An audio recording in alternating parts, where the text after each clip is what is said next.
বিশ্ব রাজনীতির মঞ্চে মাঝে মধ্যে এমন কিছু ঘটে যা কল্পনাকেও হার মানায়।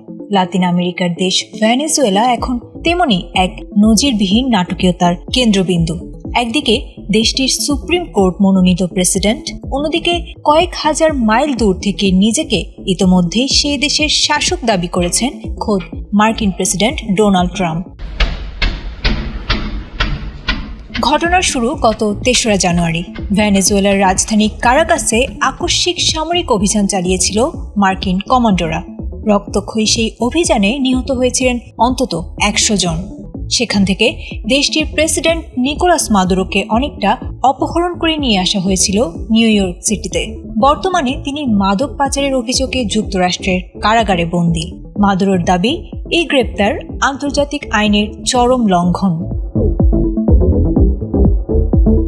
মাদুরো অপহৃত হওয়ার ঠিক এক সপ্তাহ পর ১২ জানুয়ারি নিজের সামাজিক যোগাযোগ মাধ্যম ট্রুথ সোশ্যালে একটি ছবি পোস্ট করেছেন ট্রাম্প।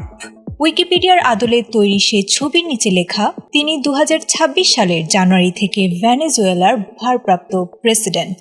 ট্রাম্প সরাসরি বলেছেন, ভেনেজুয়েলার তেল সম্পদের তদারকি এখন থেকে যুক্তরাষ্ট্রই করবে। এমনকি মার্কো রুবিওকে কিউবার প্রেসিডেন্ট করার মতো রসিকতাও করতে দেখা গেছে তাকে।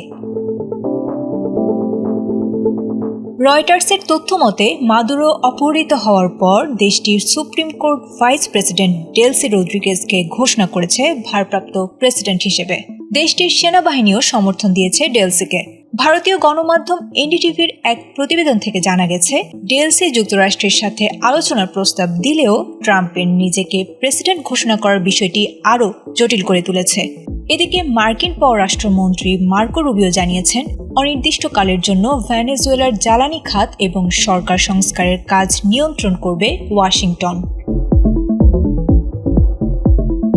একই সাথে ডেলসি রদ্রিগেজ ও ডোনাল্ড ট্রাম্প উভয়ই এখন ভেনেজুয়েলার ভারপ্রাপ্ত প্রেসিডেন্ট দাবিদার। তেলের মালিকানা আর সার্বভৌমত্ব নিয়ে এই নজিরবিহীন সংকট লাতিন আমেরিকার রাজনীতিকে কোন দিকে নিয়ে যায়, এখন সেটি দেখার বিষয়। আয়েশা আক্তার, এটিএন বাংলা।